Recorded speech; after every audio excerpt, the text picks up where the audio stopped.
Hi Theory Class 2, my name is Kristen Campbell and I'm going to be your theory teacher for this fall for our online classes. For Theory Class 2, many of you are reading notes, you're reading music, but you may not have ever written any of it down on the staff. You see it, but often it's a lot different when you go to write it. You have to understand it a little differently in order to write it.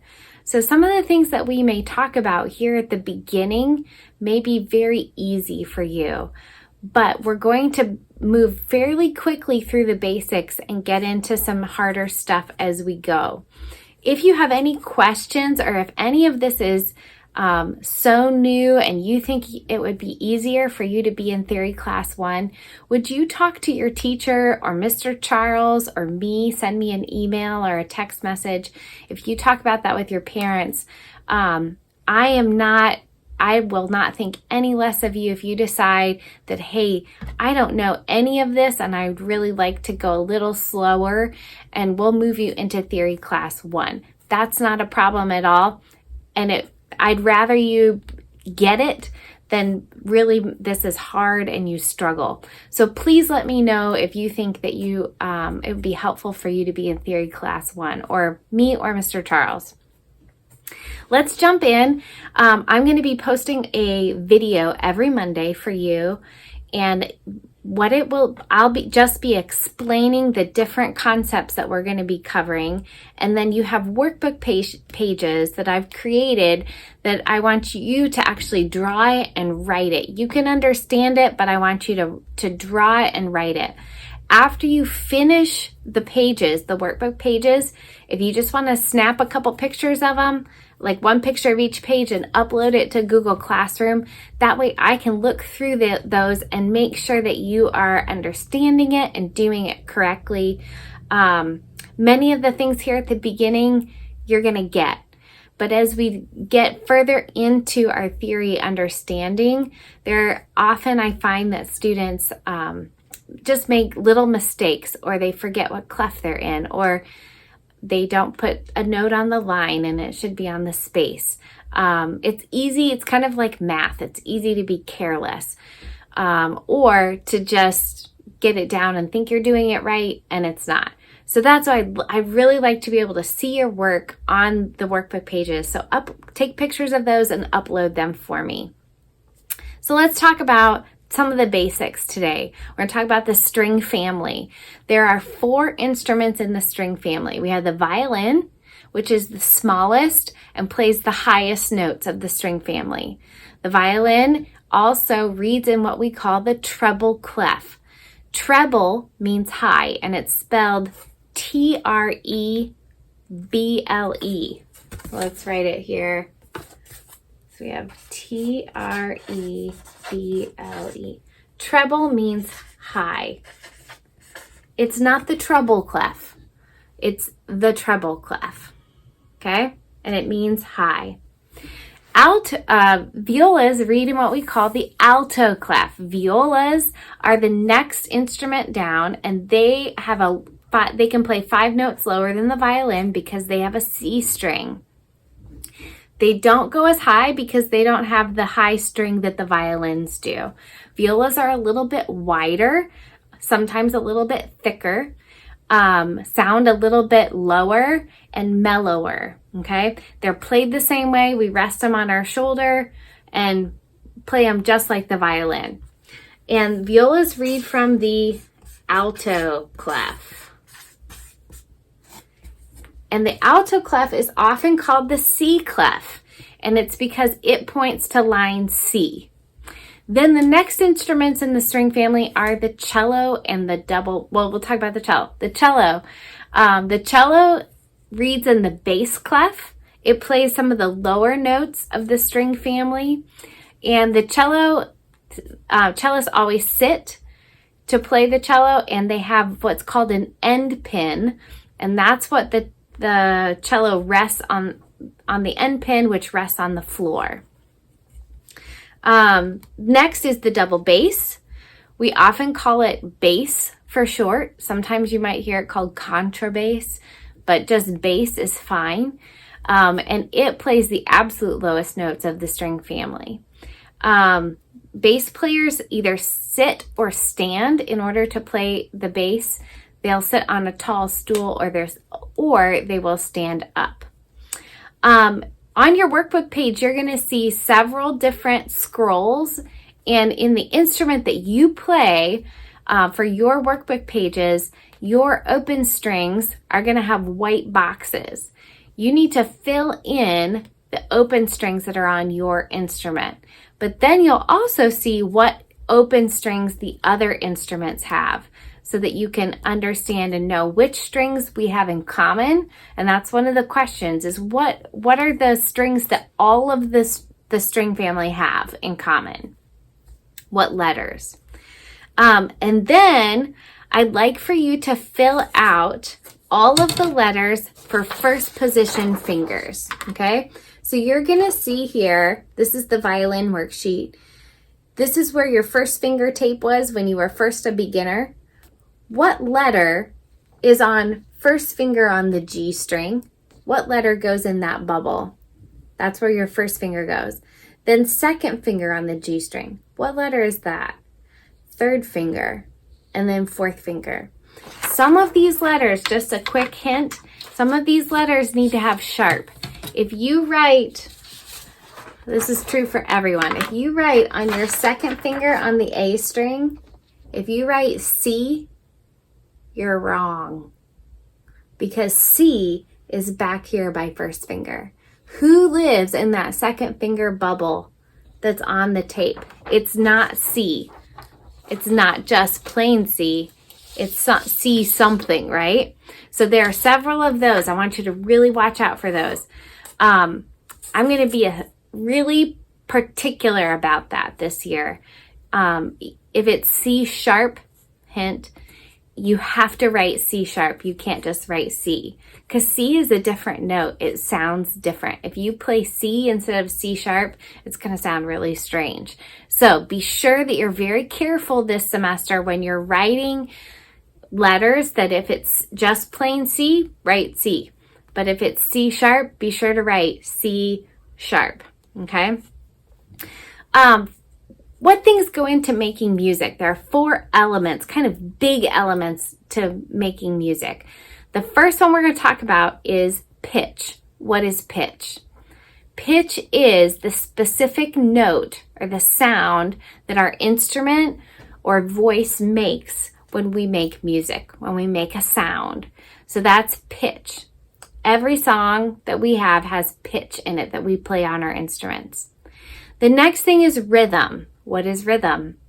Rhythm is how long or short we hold the notes. It also includes the beat.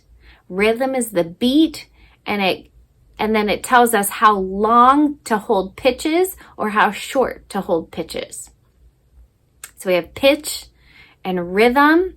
The next we have dynamics, which tells us how loud or soft to play the notes that are in our part. So we have pitch, rhythm, dynamics, and then the last thing that goes into making music is harmony. Harmony is when you hear 2 or more pitches at the same time. If you just hear one pitch, that's just a melody. But when you hear 2 or more pitches, whether that's 2 people playing different notes or you playing 2 different notes on your instrument, that creates harmony. Okay, so what goes into making music? Pitch, rhythm, dynamics, and harmony. And we're going to be delving into each one of those categories and kind of figuring out all the nitty-gritty in those. First, let's talk about the staff. So the staff is made up of 5 lines. 1, 2, 3, 4, 5. We always count the lines going up from the bottom. Okay, so 5 lines, 1, 2, 3, 4, 5. And then how many spaces do those lines make? So in between line 1 and 2, we have space 1. In between line 2 and 3, space 2. in between line 3 and 4, we have space 3. So 1, 2, 3, and then our top space 4. We call this the staff. The staff is made up of 5 lines and 4 spaces. 5 lines and 4 spaces. How many lines are in the staff? You say it. How many spaces are in the staff? You say it. So, this week in your assignments, you're going to have something where it says, draw a note on space 2. So you're going to count up 1, 2, and draw a note. A space note needs to go exactly between the 2 lines. This doesn't count. It's too big. And we don't know, is it on that line? Is it on this space? Or is it on that line? Okay? So when you draw a space note, make sure that it stays right between the 2 lines. Another one of the questions will say, draw a note on line 1. A line note, you want to make sure that the middle of the note is right on top of the line. This is not really a line note because we're not sure if it's hanging down or if it's on the line, or even this. Okay? Or this one. Is that a line or a space? Okay? Make sure that the line goes right through the middle of the note. So that's getting us ready to talk about pitch. In music, we name all of our pitches by the first 7 letters of the alphabet. A, B, C, D, E, F, G. When we get to G, we don't go on and say H, I, J. We just start over. So the music alphabet is just A, B, C, D, E, F, G, A, B, C, D, E, F, G, A, B, C, and you just keep going and going, okay? So we have our staff. This is where the pitches live so that we can read them, lines and spaces, and then we give the pitches names, which are the first 7 letters of the alphabet. Now let's talk about dynamics. So in music for dynamics, we use Italian words to describe or to write down what we mean, okay? The Italian word forte means loud, and you will see it written in music as just an F, okay? The Italian word for soft is piano, just like the instrument, spelled just the same. But when you see it in music, you're going to know to play soft. And you'll see just a P. The P stands for piano. The F stands for forte. Forte means loud. Piano means soft. Now, we have some things in between here. So medium, what if we don't want it to be super loud, but we don't want it to be piano? We have MF, which means medium loud. Now, this word, I often hear it mispronounced. It looks like mezzo, okay? If this was an English word, it would be mezzo, okay? But in Italian, these 2 Z's, we say it as a quick sizzle. It's kind of like tss. So we say it mezzo, mezzo. Tss. Hear that? So, okay? Mezzo forte. You don't want to say mezzo forte. Then, mezzo forte is a little softer than forte, but it's louder than piano. Well, do you think there's anything in between? Like between forte and mezzo forte and piano? I'm glad you asked. There is. We can have mezzo piano. Same word. Mezzo means medium. Okay? M-E-Z-Z-O means medium. So medium soft. This is going to be a little louder than piano. softer the mezzo forte, which is softer than forte. Okay? So mezzo forte, mezzo piano are in the middle. And then we have forte and piano on either side. In your workbook pages this week, you're going to see some pictures of different things, and you have to circle what you think the dynamic would be. Now, I know that some of you could make some very good cases for that you think that if this was close to your head, it would be loud. So don't overthink these. One of them is a hairdryer. Think about the hairdryer as being right next to your head, not in the other room, okay? So you'll circle the dynamic for what you think that activity or that thing, what volume that would be. Then we talked about at the beginning about the, oops, I dropped my eraser. We talked about at the beginning the different instruments in the string family. In the string family, we read different clefs. The cello and bass read from the same clef, but the violins and violas they each read from a different clef. The violins read from the treble clef. And this week you're going to be doing the steps to draw and learn to draw the different clefs on the staff. Okay, so I give you each the different steps on the sheet, but let's go through them so you can just see. Okay, the first one for the treble clef, the first thing you're going to do is draw a big letter J. It kind of just has a small hook, but it's very tall, a tall letter J. The next step is your letter J, and then you're going to draw a D. And it's going to come down, it's starting at the top, and it's going to come down and touch line 4. Okay? So our J, capital letter D, touching line 4. Now we're going to draw a big C. And it's going to go from line 4 and come all the way down and touch line 1. Okay? So we have our J, capital D, and then a big C that goes from line 4 all the way down to line 1. We'll do it again. J, capital D, capital C, and now you're going to draw another capital D, but instead of going all the way up here, we're going to come and touch line 3. So the next D comes back and touches line 3 to line 1. Okay, let's do it again.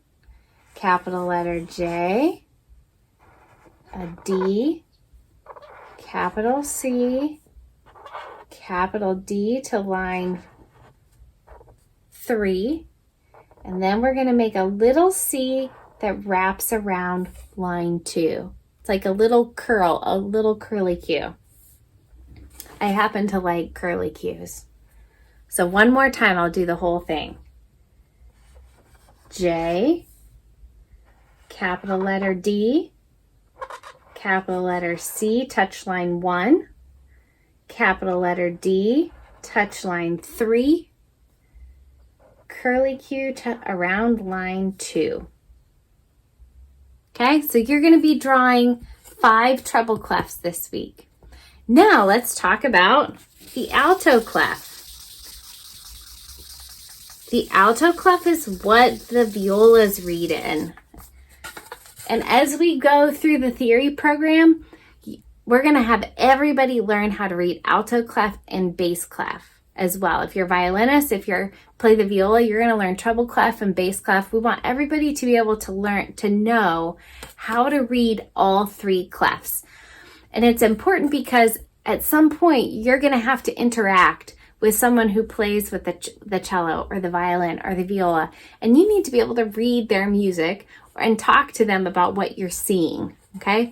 And chances are, if you're a violinist, you're going to have to play viola sometime. And if you're a violist, you're probably going to have to play the violin. And if you're a cellist, you need to be able to figure out what they're doing over there. And then when we get to talking about chords and harmony, we need to be able to see what everyone is playing and be able to figure out who has what note and what chords are sounding. So our goal is to be able for all of you guys to read all 3 clefs. So the first step in that is learning to draw the clef. So here's the alto clef.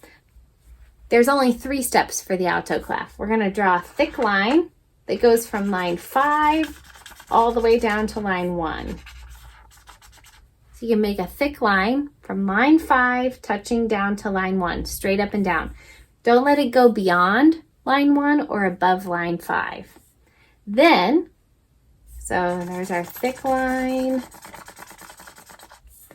and then a thin line right next to it, just the same. So line 5 to line 1. So a thick line and a thin line. There's our thick line, thin line.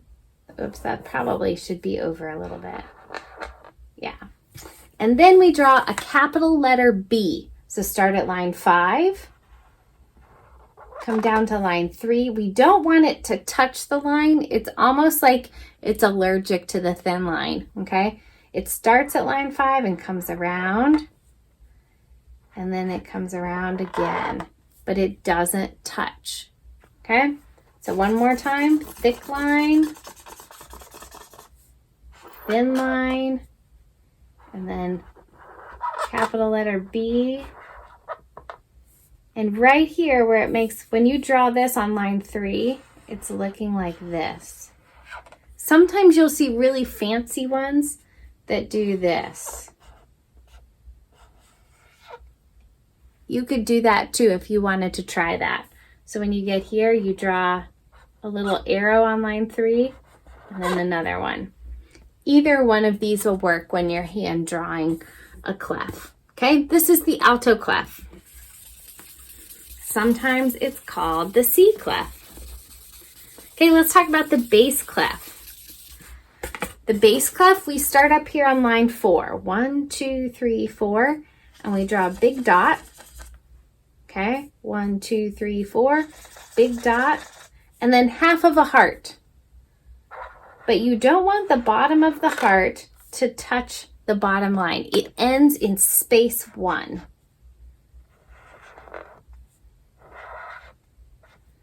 I taught at a theory program for little kids for a couple years, and we would tell them that there was a water problem in the basement and it flooded. And they had sharks and fish. And so Mr. Bass Clef, he never came all the way down because there was a water problem. If it helps you remember not to touch line 1, you can remember that. So big dot on the 4th line, half of a heart, and then 2 dots on either side of the big dot. Okay, so in space 3 and space 4. Big dot, half of a heart, dot in space 3, dot in space 4. Okay, one more time. Big dot on line 4, half of a heart, top space button, dot. It's like he has 2 buttons there. And then a dot in space 3. So you're going to be drawing 5 treble clefs this week, 5 bass clefs, and 5 alto clefs. Have a great week, and I will see you next week.